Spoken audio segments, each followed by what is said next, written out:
Wagner Carlsen.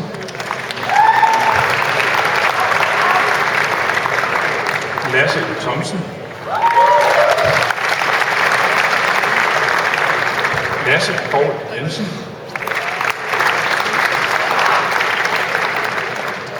Lasse Lyngø Nielsen.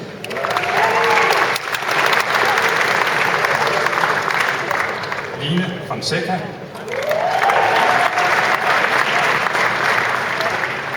Mathias Larsen.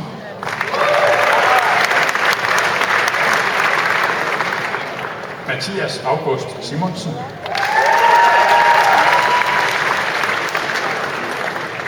Michael Valdemar Rangel Petersen. Rune Viljendal Madsen.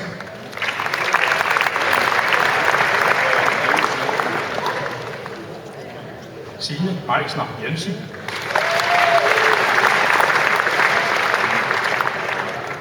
Tobias Morel Petersen.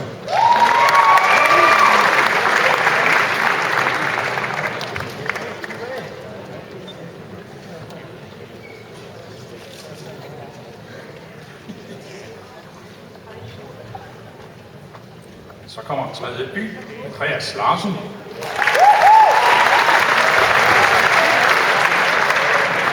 Anna Hardersjak Weiss. Camilla Ejstrup Lyt.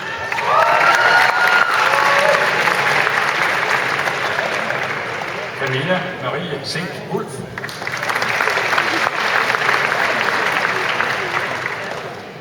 Elena Kirilovna Gerasimov. Kirilovna Gerasimov. Eline Plet Bundgaard.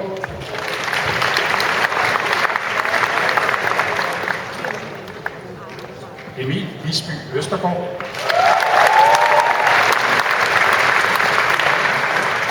Emma Højkendorf.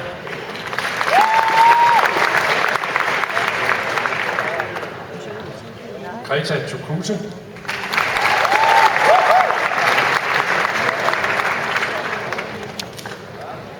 Jens Sini Tjerjen.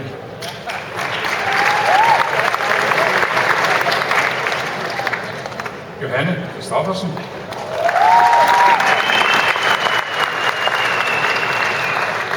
Josefine Karne Profits Hansen.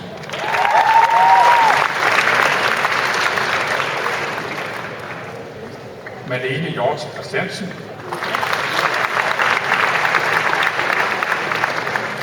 Marie Bolts Kragelund.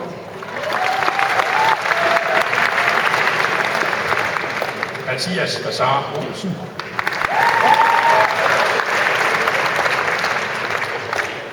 Max Lukas Risager Ingemann Jensen.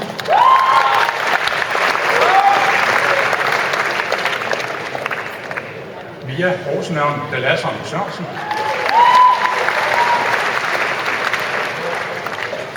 Morten Fensborg Iversen.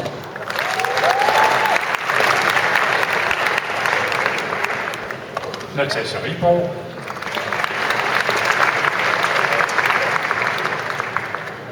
Niels Mosegaard Benson.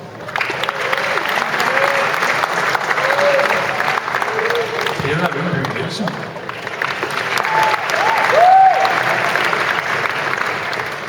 Signe Smang Sink.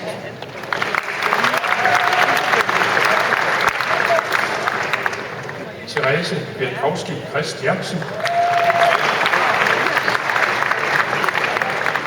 Sandra Bøgel.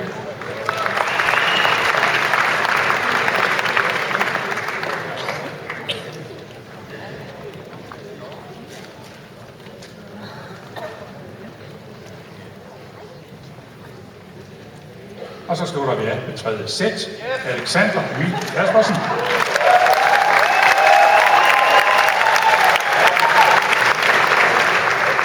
Andreas Felipe Dominguez Sørensen.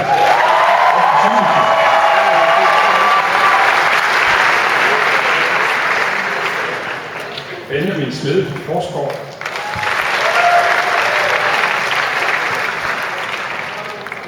Caroline Harder Poulsen.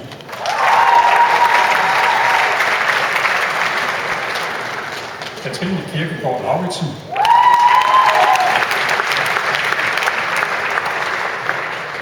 Cecilie Bylin.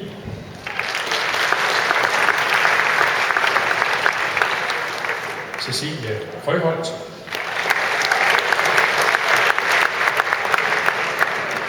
Cecilie Lundsgaard.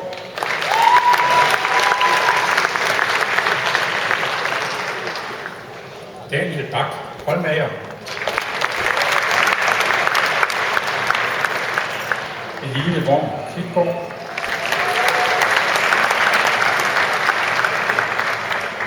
Ellen Sauer Nielsen.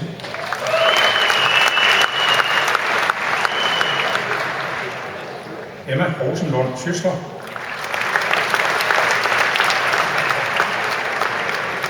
Anna Øberg Mortensen.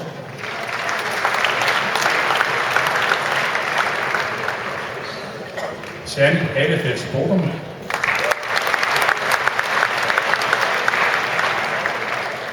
Josefine Liv Pedersen Henriksen.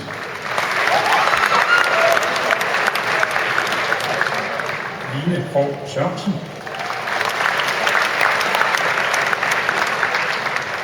Louise Paulsen.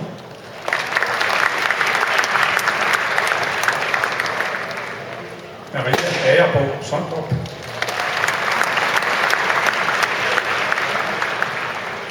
Nanna Juhl Petersen.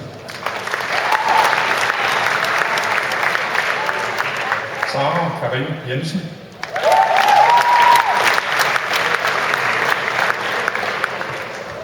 Signe Købe Kjær.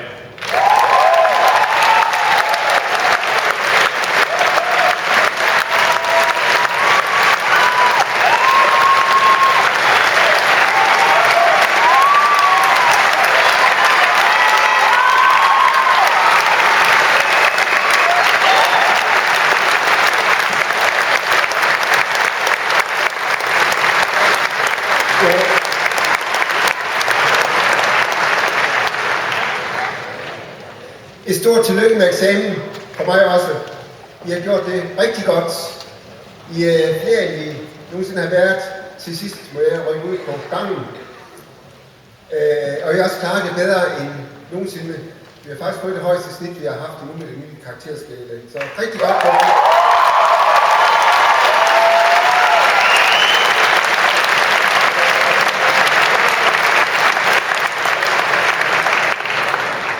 Et er at få eksamen, og andet er at bruge den. Jeg vil gerne starte med et citat fra Benny Andersen, hvor han siger: så af og til sender jeg et brev til mig selv, om et eller andet, jeg skal minde mig om, at livet er en gave, for eksempel. Men glemmer at komme frimærker på, og vil ikke betale straf på orto. Så brevet går tilbage til afsenderen. Som sagt, livet er en gave, men jeg har aldrig rigtig kunne få mig til at åbne den rigtigt. Bare pille lidt. Det kunne være alt muligt. Jeg har altid haft mit på det våde. Og jeg ved godt, at vi får at strække forstået på mange måder, men det er Benny Andersen. Han forsøger her at beskrive det, han har opfundet et nyt ord, det hedder en undgænger. Og en undgænger, det er sådan en, som piller lidt ved livet. En undgænger er en, der undgår. Det er ikke rigtig involverer sig, som ikke rigtig træffer valg, som undgår at tage aktiv del i livet, som ikke rigtig tør pakke gaven op. Fordi et fravalg er også valg er også et fravalg. Man kunne vælge forkert, man kunne blive skuffet. Så hellere kigge lidt på gavebånden, kigge på gavekortet, undgå skuffelsen, undgå glæden, undgå livet. Dimension er en undgængers mareridt. Det bevis, I sidder med i hånden, det er gavekort til et supermarked af gratis uddannelsesmuligheder. Nogle af jer har allerede indløst gavekortet og søgt uddannelse. Andre skal lige en tur ud i verden, før I indløser gavekortet. Og nogle skal lige rundt et par gange og kigge i butikken, for at se på varerne, før I træffer et valg. Men jeg er sikker på, at I træffer et valg. Nogle steder bruger man ordet translokation i stedet for division. Og kigger man på ordets betydning, så betyder translokation en overgang fra et sted til et andet, eller overgang til en ny uddannelse. Og I skal til at i gang med en ny uddannelse. Og den verden, I skal videreuddannes til, det er en verden, som er meget anderledes end den verden, alle andre har skulle ud i. I blev født for 18-20 år siden, så må ikke det betyder, at I kan se frem til at blive pensioneret år 2063, eller cirka deromkring. Så man kunne spørge 50'er-jubilarerne, hvor meget af det, der sker i dag, hvor meget af den verden, vi har i dag, de har kunne forudse dengang de gik i gymnasiet. I 63, der kørte det kolde krig på højeste gear. Nogle af jer herovre kan muligvis huske fra historien, hvad det drejer sig om. Kennedy holdt det berømte Ich bin ein Berliner-tale, og Danmark fik sin første computer på størrelse med et parcelhus, og man nyede ud som en Nokia-telefon fra 90'erne. 63 var det år, hvor Emil fra Lønneberg lavede de første skarnstreger og kørte kane og hest og så videre. Det var en meget fremmed verden. Udviklingen de næste 50 år vil gå endnu hurtigere. Og vi har ingen anelse om, hvordan verden ser ud om 50 år. Fordi teknologien udvikler sig vanvittigt hurtigt. Så vi har her hos os og dette uddannelsessystem den helt umulige opgave at klæde på til en verden, som hverken I eller vi aner noget som helst om, hvordan bliver. Det eneste vi ved, det er, at teknologien udvikler sig med accelererende hast. Vi ved også, at verden i stadig stigende grad bliver globaliseret, så en begivenhed et sted på kloden påvirker os næsten øjeblikkeligt. Min iPhone er designet i Californien, men den er samlet i Kina. Min børns smartphone er designet i Kina og samlet i Kina. Og den nye kinesiske smartphone skulle være den hurtigste smartphone overhovedet. Til gengæld kæmper en gammel kæmpe som Kodak for overlevelse. Overhandler en teknologisk udvikling. Jeg har en datter, der skal starte skole efter sommerferien, så alt det der med skole, det sluger hun. Så da hun så på tv, at der skulle være landskamp i skolearbejde mellem Danmark og Kina, så var hun helt på. Og hun var sikker på, at Danmark vandt. Hun synes, at kineserne så noget dårligt ud. Hun satte sig så til rette, og så det første udsendelse, hun fik set, det var i matematik. Og hun satte sig meget fortrøstningsfuldt foran fjernsynet. Fordi nu skulle de dogne kinesere smadre sig derinde, når de voksede landsholdsspillere fra 9. sæt på Holme skole. Det gik ikke helt som ventet. Hun kan godt nok kun tælle til 10, men hun kan godt se, at danskerne var lidt bagud på point. Og til sidst gav hun op. Dem kan vi ikke klare, konstaterede hun. Vi er ikke bedre i læsning og i kreativitet. Og da Danmark endelig sejrede i engelsk, der var hun stået af. Hun fik først humøret igen, da hun kunne svinge det danske flag til only teardrops. Men der var også kun de europæiske modstandere. Det viser, at den kinesiske klasse ikke var helt så gennemsnitlig, som det skulle være. Men det illustrerer alligevel, at der rundt omkring i verden er unge, som knokler, røven ud af bukserne, for at nå dertil, for at få de gode job og den levestandard, som vi har vendt os til. De arbejder 24 timer i døgnet for at nå det. Jeg har også været i Ghana for nogle år siden sammen med min kone for at besøge en udvekslingsstudent, som havde boet hos hende, da hun var ung. Tjerne hed han, og han var i mellemtiden blevet skolelærer. Han underviste i Ghana på naboskolen, en meget primitiv skole, bygget for bistandspenge. Og det interessante var faktisk, at vi kørte rundt i området, der var masser af skoler bygget for bistandspenge, men ingen lærer. Vi besøgte skolen i rigssæsonen, så selvom der var 3 lærere ansat på skolen, så var der kun en til stede. Det var Sjane, og sådan havde været de sidste måned. Men han underviste, og vi tog så klasse hver og underviste også. Og eleverne sad jo med åbne mund og løb og kiggede på de her europæere, der underviste. Der var et meget stort engagement, meget stor vilje til at lære. Og bagefter kom forældrene og takkede os, fordi vi ville undervise deres børn. Takkede os for den gave, det var, at vi ville undervise dem. Jeg har også været i Guatemala for at opleve Maya-templer. Men jeg ville også opleve verden sådan lidt på kanten. Så da jeg var i Huehuetenango, i hjertet af det janske område, så tog jeg en bus og spurgte, hvor langt den kørte, tog den til endestationen, og så stod vi af ved endestationen for at se, hvordan så det ud i sådan en indiansk landsby. Det tog cirka 2,5-3 timer at komme til endestationen. Og vi overnattede til den landsby, vi boede den uges tid. Der var en ganske få spansktalende. Men de unge var ved at være spansktalende. De gik nemlig i skole. De stod op om morgenen kl. 5, tog med bussen, kørte 2,5 timer til Uruguayanango, gik i skole, og om eftermiddagen tog de samme vej 2,5 timer tilbage til landsbyen. Og det fortsatte dag efter dag. Det krævede vilje, og den vilje var til stede. Jeg var ude at besøge landsbyen 12 år senere, og der havde de fået en skole. Vi blev faktisk inviteret med til 10-års fødselsdag for skolen. Der er simpelthen i verden millioner af unge, som kæmper dag ud og dag ind for at nå dertil, vi har nået. De vil arbejde 24/7 for at nå det uddannelsesniveau, for at nå den levestand, for at nå de job, som vi har. Og der investeres massivt i uddannelse verden over. Globalisering giver jer fantastiske muligheder, men det kan også udfordringer. Verden ligger åben for jer. London, New York, Paris, Berlin.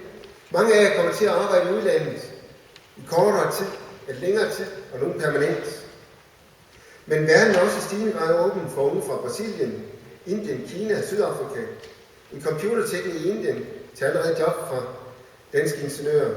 Udviklingsafdelingen flytter til Kina. Det giver muligheder for de dygtigste i Danmark og i Kina, men det giver også mulighed i Danmark. Den mulighed, der er mellem U-lande og I-lande, bliver måske mindre med tiden. Til gengæld får man større ulighed i Danmark og i de vestlige lande, på grund af konkurrencen fra tredje verden. Den hue, I sidder med i dag, er det millioner verden over, der misunder jer. Det er en adgangstegn til overflod uddannelsesmuligheder, og de er gratis. Og de er støttet af verdens bedste uddannelsesstøttesystem. Så der er sådan set kun én ting at sige. Se at komme i gang. Da jeg var barn, fik jeg at vide, at jeg skulle tænke på de små børn i Afrika, hvis jeg rynkede på næsen af maden. Jeg vil sige til det samme. Tænk på de unge mennesker ude i verden, som sulter efter de uddannelsesmuligheder, I er privilegeret med. Så brug dem. Det er ikke afgørende, om man bliver atomfysiker eller elektriker, men det er helt afgørende for jeres fremtid, at I udnytter de uddannelsesmuligheder, I har. At I udnytter den eksamen, I har, til at komme videre i uddannelsessystemet. Jeg startede med at citere en undgænger, der ikke turde træffe valg af frygt for fejlvalg. Men en undgænger vælger også. Det er ikke at vælge. Det er ikke at vælge at fravalg. Det er ikke at vælge også at vælge. Og undgængeren vælger et liv som ufaglært. Og jeg tror ikke, det liv er så spændende i fremtiden. Vi kan ikke opretholde, at en dansk ufaglært skal have 20 gange mere løn end en kinesisk. Så jeg tror, det er afgørende vigtigt for jer at komme ud og få en uddannelse. Den dag i dag, jeg er afsluttet på at pågå jeres liv. Nu skal I i gang med en nyt. Og hvilket vej I går, er op til jer. I skal turde vælge, og I skal turde give jeres valg. Og I skal turde trodse den indre undgænger og springe ud i valget, ud i livet, ud i uddannelsen. Held og lykke med jeres videre færd, og tusind tak for de år, jeg har fået lov at være sammen med jer. Tillykke med eksamen.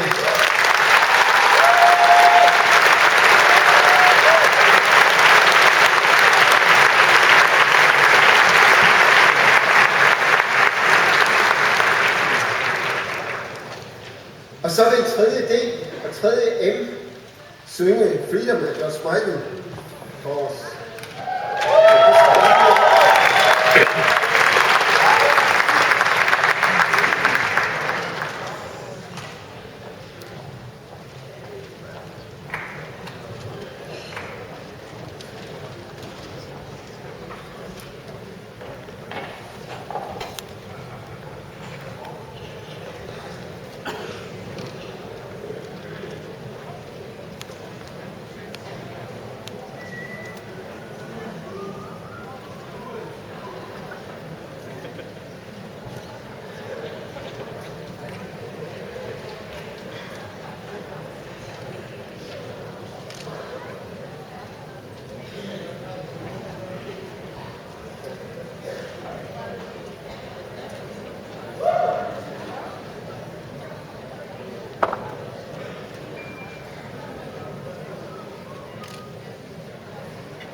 Tak til 3. M og 3. D.